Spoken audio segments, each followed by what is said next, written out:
Hey fam, Pheromone here. I promised you a box opening and it's time to pay up. Today, we're dipping a little deeper into Duelist Kingdom with Spell Ruler. It's a really exciting set because it really emphasized certain mechanics that we take for granted nowadays, like quick play spell cards, equip spells, ritual monsters. This is one of my favorite sets because I just have so many competitive memories. This was around the time that I started to actually show up to my local shops and start competing in Yu-Gi-Oh! But let's go ahead and get this box open. Man, this one does not want to open. Uh-oh. Let's do what we must do. Come on, box. Come on, box. Okay. Okay, we did it. We didn't completely destroy the box, so good job, Pheromone, on that one. All right, man, this one is really in there. I know there's somebody just no, Pheromone, don't. Don't worry, we're gonna open the packs anyway. It's fine. I didn't bend up the total misprints. And we shall be, there we go. Man, what a workout. Okay, so we did the right side last time. I think we'll do the left side this time. But yeah, again, these are gonna be the 25th anniversary packs that you've probably seen around. So they're gonna have a rare in each of them, which is actually kind of exciting, honestly, because you get to see all of the great Yu-Gi-Oh cards the set has to offer, at least many of them. But speaking of all these great Yu-Gi-Oh cards, you know we get them. We gotta open the pack. So, take a quick look inside. And there's still a pretty decent amount of normal monsters, but oh hey, Giant Rat. Now there's a good card that's historic for sure. This is where you're getting a lot of emphasis on attributes as well. So we're also gonna see things like Mother Grizzly, UFO Turtle, Mystic Tomato, Shining Angel, and Flying Kamakiri #2? Or is it Flying? I think it's Flying Kamakiri #1 now that I think about it. All right, speaking of Kamakiris, let's see if we might pull any of them. No, but it's Cyberjar, which is really exciting. Cyberjar is just a great card again. Being able to clear the field and then refill your hand with resources, or maybe your field with level 4 or lower monsters. But it looks like that's gonna be our only rare there. So we haven't gotten a holo yet. We gotta see what it is that we end up getting here. So opening things up again. Take a look here. We've got Whiptail Crow. Ooh, there's the Mother Grizzly we were just mentioning. Then after that, Malevolent Nuzzler. You know, for a common, this was just such an incredible card. 700 attack boost in a common. It's kind of sick. Kind of like an amazing stat. And I know that from experience. I know from people dropping, Mahavelo and things like Black Pendant, which we might be lucky enough to pull. Oh, hey, Hungry Burger, talking about cards that have really made a comeback with the Nouvelle strategy. We've also got Commencement Dance, Labyrinth Wall, Hyozanryu, and then that's gotta be a holo underneath. So, what? What is with all the secret rares we've been getting out of all these boxes? Okay, Blue Eyes Toon Dragon. Neat. Well, sorry, Kaiba Boy, but, and then Upstart, I like how I was just as excited about the Upstart Goblin. That shows you a true duelist there, but yeah, man, what a holographic card. And again, just to show you with finer detail there, just gorgeous. Now, not the original print, but kind of shinier because again, it's gonna have the holographic star levels and the holographic attribute there. So just incredible to be able to, steal some of your opponent's signature strategies and use them against it. I know Pegasus would be proud wherever Pegasus may be. All right, well that's exciting. That's very exciting. It may not get better than that, but that is A-okay in my book. All right, so let's take a look at what we have in our next chapter of this book. After all, we've got Luminous Spark, great field spells, by the way. We also have Senju with 1,000 Hands, speaking of ritual support. And then after that, looks like it's just gonna be commons with Guardian of the Throne Room and Friends.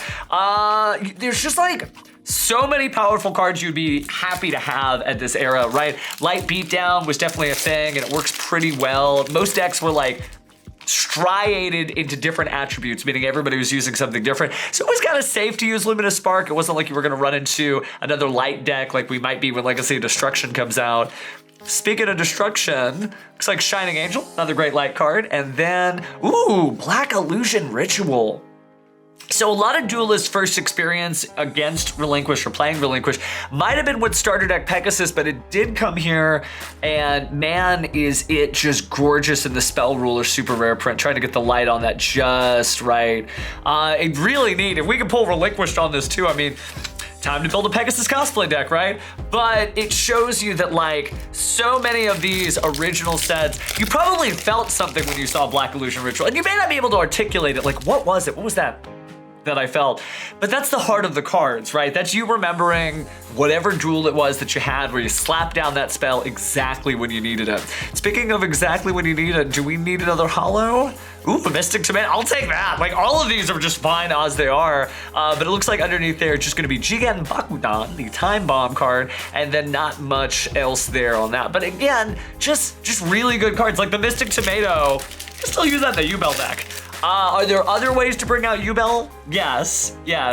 But there's still a lot of ways to get some work out of these older cards. All right, we got Turtle Oath, as well as Boar Soldier, Hamburger Recipe, so we can cook that hungry burger that we pulled. And Rush Recklessly. Man, 700 attack points in the damage step. You don't know it till you're missing it. But after that, looks like it's just gonna be Magical Labyrinth. And some of these old arts are just wild. Like, if you take a look at House of Adhesive Tape, there's like 3 little monster people trying to get out of this monster house, and like one of them is stuck to the adhesive tape that is the floor mat coming out of it. The other one is trying to get out of the window and can't.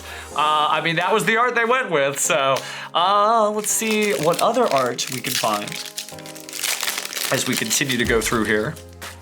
And again, hopefully you've been enjoying this sort of tour down memory lane. We didn't get a chance to do this, but I just thought it was good to, again, have Yu-Gi-Oh! Office hours for us to curl up, talk about these classic cards like Hero Shadow Scout and Liquid Beast and Friends. Ooh, Sonic Bird's really good. There's so much, like, it's a crowded set. Like, Sonic Bird could have easily been a copy of a normal rare there, and it just didn't happen to be there. I'm so excited. I'm effervescing all over these cards. Let's see if we get something really to be excited about. Again, this is mostly from the Duelist Kingdom arc. Just really cool stuff, sort of the climax of the Duelist Kingdom arc. Ceremonial Bell. I definitely used Ceremonial Bell because it was a light with 1850 defense, and I'm like, if I can see their hand, I can plan their strategies. Too bad they could see my hand too. Queen Bird, UFO Turtle for all the Fire Fiends, and ooh, Megamorph. Oh, that looks so good. So Megamorph, ultra rare spell, based on your life points. Your attack could be doubled, maybe it is reduced by half, but you can also equip it to your opponent's monsters, so when you're ahead, they're behind. So a really good spell there, and something that's fun to use with Mahavelo, another good early Yu-Gi-Oh card there. Everything else just common so far. We've only got 2 more, but secret rare, super rare, and ultra, and a playable ultra as well. Yeah, that's some good Yu-Gi-Oh. That is definitely some good Yu-Gi-Oh. All right, continuing our quest here. Another Luminous Spark there, as well as Queen Bird. We've also got, there's the Flying Kamakiri #1. So it was #1. We also have Guardian of the Throne. No, #2 is hard to find. Or possibly in a different set now that I think about it.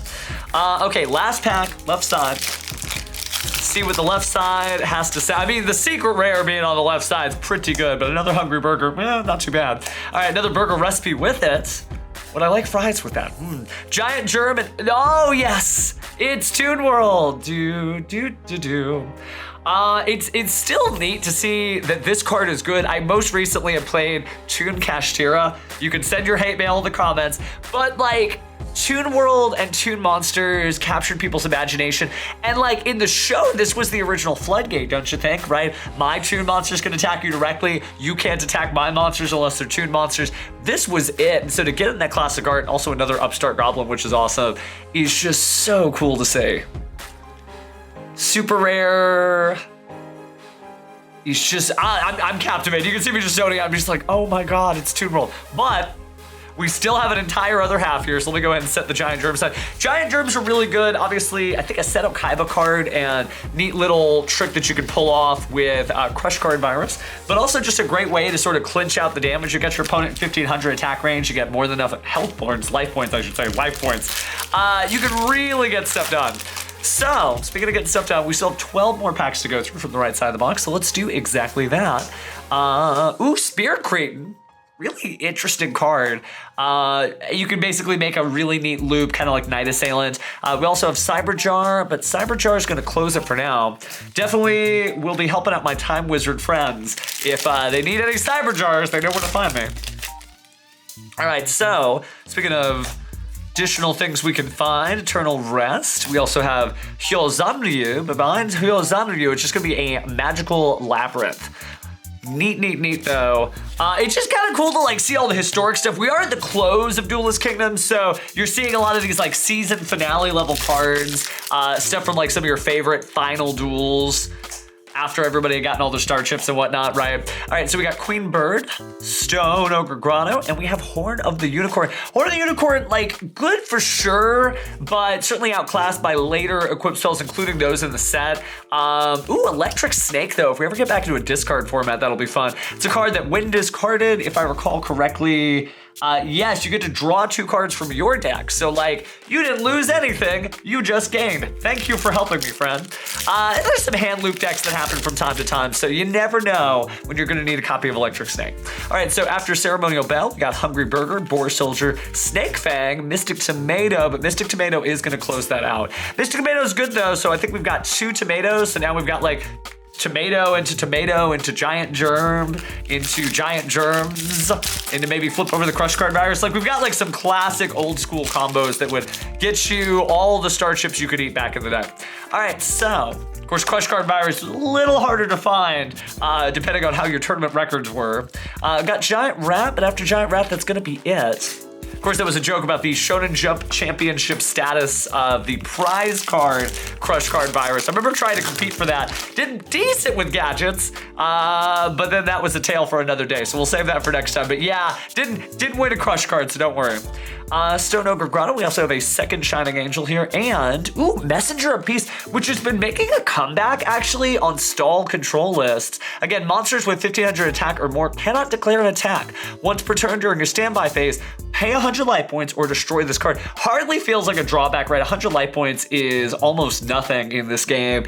And this is a really powerful card that allows you to get done just so much. So, well, when you can actually play a copy that you pulled yourself. All right, so we've gotten Megamorph, the Black Illusion Ritual, Toon World, Blue Eyes Toon Dragon, Messenger of Peace, like not bad stuff, but there's still some interesting gems that line this treasure coffer. Looks like we're gonna see UFO Turtle and then more commons there. So I think we're good on turtles. We might need, I think, one more Shining Angel if I'm able to keep up here with my own video. But yeah, no, we'll see what we get. We'll see what we get. I'm super excited though to be like, just to like, you don't know what card's gonna strike you a certain way until you open it, right? And so that's exactly what we're doing here. All right, we got our Boar Soldier, Commencement Dance, another Mother Grizzly, and then, nope, just a toll. Well, we won't be paying any tolls this time. No life point loss for us. Looks like we're down to 4 packs. This is really getting down to the wire here. All right, so, Dark Zebra, also Giant Turtle who feeds on flames. Careful, you might get yourself burned. Eternal Rest, another Horn of the Unicorn there, and Jigen Bakudan. So haven't gotten any of those signature equipped spells that are famous in this set. There's a lot of power cards, some of the best cards maybe ever printed in the Yu-Gi-Oh! Trading Card Games history come out of this set. So we shall see, although we might pull something that we can't use, right? Nibble Mamanga, but that's 3 commons as you see. So behind Nibble Mamanga, the life-gaining equivalent of our Giant Germ, we have Toon Summon Skull. Wow, I don't even know that I've seen one of these in person in a long time because it was reprinted as a common in the Starter Deck Pegasus starter deck. Oh, wow. Just need to see again to get Toon Summon Skull and Blue Eyes Toon Dragon. The only thing we need really to complete our Pegasus cosplay deck at this point would be a Relinquish and, well, maybe a Toon Mermaid, but let's see what we get. Keeping everything set aside here. I know that we pulled some of the stuff from the left side with the right side. We know which side we got. That's neat though. We did get another Ultra.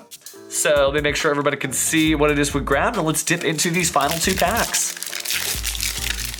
All right, last chance for Relinquished, or I'm just gonna have to go find a starter deck Pegasus, Whiptail Crow, and Amoeba, another Upstart Goblin. Though, man, I am just swimming in Upstart Goblins. Neat. Also Mystic Plasmas. Those are a difficult card to run though, because a lot of people were running Dark Strategies way back in the day. All right, see what we get this time. This is it, last chance. Ooh, Manga Ryuran showed up in 3 cards. This is a holo, I think. If I'm keeping track, 3 of these, and this means a holo. So, what is our final card? It is, ooh, Banisher of the Light. Okay, I definitely use this for its 2000 defense, really big stat there. But again, any card sent to the graveyard is banished instead. That is really good. And at the time, we didn't really do a lot with it, except maybe using it to counter things like the giant germs that we were just talking about. Because again, if giant germ isn't going to the graveyard, well, then it isn't actually doing anything. But 2,000 defense, solid effect. That's really, really exciting. So definitely a great way to close out a booster box, right? Seems like we got about the same math we did on the previous boxes there. So we haven't broken our own record. For these classic boxes, we have been getting 4 super rares, 2 ultra rares, and 1 secret rare. There's no guaranteed amount of cards that's going to come in any box, but it is neat to get like your box's worth, right? To feel like, oh, okay, this actually does have what it is that I'm looking for. Hopefully you got to see some of your favorite cards. Let me know if any of these happen to be your favorites, but don't worry, we'll be back with another one of these videos quite soon, so we can go ahead and challenge the next of these classic 25th anniversary boxes. And hey, happy 25th anniversary to Yu-Gi-Oh! I can't believe we're still here. Till then, friends, we'll see you in the next one.